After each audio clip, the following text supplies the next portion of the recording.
Hi friends, నేను మీ చీర్ల భాస్కర్. మీరు చూస్తున్నారు Cheerla tech videos computer tutorials YouTube channel. Friends, ఈరోజు మన టాపిక్ వచ్చేసి ఎంఎస్ వర్డ్లో 10 రకాల సింబల్స్ను ఎలా క్రియేట్ చేయొచ్చు, లేదంటే ఎలా డ్రాగ్ చేయొచ్చు, ఎలా ఇన్సర్ట్ చేయొచ్చో తెలుసుకుందాం. దానికోసం నేను ముందుగా ఎంఎస్ ఆఫీస్లో ఎంఎస్ వర్డ్ని అయితే ఓపెన్ చేస్తున్నాను. ఎంఎస్ వర్డ్లో ఓపెన్ చేయగానే ఇక్కడ మనకు న్యూ అని కనిపిస్తుంది కదా, న్యూలో బ్లాంక్ డాక్యుమెంట్ని నేను సెలెక్ట్ చేసుకుంటున్నాను. బ్లాంక్ డాక్యుమెంట్ను ఓపెన్ చేసిన వెంటనే అందులో మనకు మొబైల్ సింబల్ కావాలంటే 2706 Alt+X అని క్లిక్ చేస్తే ఆటోమేటిక్గా కాల్ సింబల్ అయితే రావడం జరుగుతుంది. 2706 Alt+X.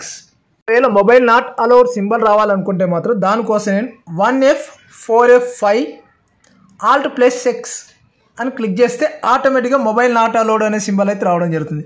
మళ్ళీ రిపీట్ చేస్తున్నాను, 1F4F5 Alt+X mobile not allowed. ఒకవేళ మనకు ఫ్లైట్ మోడ్ సింబల్ రావాలనుకుంటే మాత్రం 2708 Alt+X 2708 Alt+X అని క్లిక్ చేస్తే ఆటోమేటిక్గా ఫ్లైట్ మోడ్ సింబల్ అయితే రావడం జరుగుతుంది. ఒకవేళ మెయిల్ సింబల్ రావాలనుకుంటే మాత్రం 2709 Alt+X 2709 Alt+X అని క్లిక్ చేస్తే మెయిల్ సింబల్ అయితే రావడం జరుగుతుంది.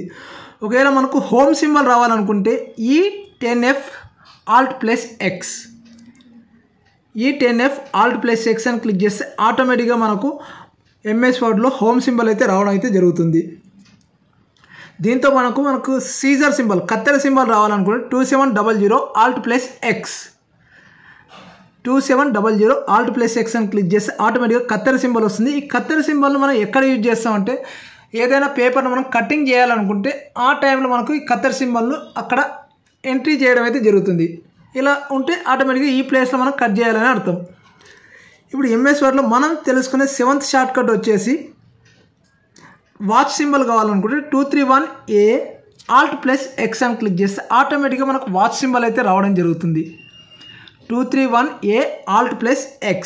ఎంఎస్ వర్డ్లో మనం యూజ్ చేసే 8th షార్ట్ కట్ వచ్చేసి పర్మనెంట్ రిజిస్ట్రేషన్ సింబల్ కావాలంటే R సింబల్ కావాలంటే Ctrl Alt R అని క్లిక్ చేస్తే ఆటోమేటిక్గా రిజిస్ట్రేషన్ సింబల్ అయితే రావడం జరుగుతుంది. ఒకవేళ టెంపరీ రిజిస్ట్రేషన్ సింబల్ కావాలంటే Ctrl Alt T. చూసారుగా, Ctrl Alt T అని క్లిక్ చేస్తే ఆటోమేటిక్గా మనకు టెంపరీ రిజిస్ట్రేషన్ సింబల్ అయితే రావడం అయితే జరుగుతుంది.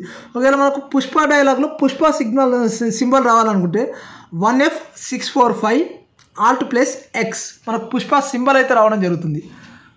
దానికోసం నేను 1F645 Alt+X అని క్లిక్ చేస్తే ఆటోమేటిక్గా మనకు పుష్ప సింబల్ అయితే రావడం జరుగుతుంది. చూశారుగా ఫ్రెండ్స్, ఎంఎస్ వర్డ్లో ఇలా చిన్న చిన్న షార్ట్ కట్ కీస్ని ఉపయోగించి మనకు కావాల్సినటువంటి ఎంఎస్ సింబల్స్ అయితే మనం క్రియేట్ చేయాలి. ఈ ట్రిక్స్ నచ్చినట్లయితే నా వీడియో లైక్ చేయండి, అలాగే పక్కనే ఉన్నటువంటి బెల్ ఐకాన్పై క్లిక్ చేయండి, అండ్ నా ఛానల్ సబ్స్క్రైబ్ చేయండి. మీకు ఇలాంటి కంప్యూటర్ ట్యూటోరియల్స్ యొక్క ఫుల్ కోర్స్ కావాలన్నా, అలాగే ప్లేలిస్ట్ కావాలన్నా ఈ వీడియోకి డిస్క్రిప్షన్లో నేను లింక్ అయితే ప్రొవైడ్ చేస్తాను, అక్కడ ఓపెన్ చేసి అయినా చూడొచ్చు. అలాగే ఈ వీడియోకు టాప్ సైడ్ రైట్ కార్నర్లో నేను కార్డ్ రూపంలో ప్రొవైడ్ చేస్తున్నాను, అక్కడ ఓపెన్ చేసి అయినా చూడొచ్చు. లేదంటే ఈ వీడియో ఎండింగ్లో నేను ఎండ్ కార్డ్ రూపంలో ప్రొవైడ్ చేస్తున్నాను, అక్కడ ఓపెన్ చేసి అయినా కానీ మీరు కంప్యూటర్ ట్యూటోరియల్స్ యొక్క ఫుల్ కోర్స్, అలాగే ప్లేలిస్ట్ అండ్ మీకు నచ్చినటువంటి వీడియోస్ని అయితే చూడొచ్చు. మరొక మంచి వీడియోతో మళ్ళీ కలుద్దాం. Thank you very much for watching my video friends.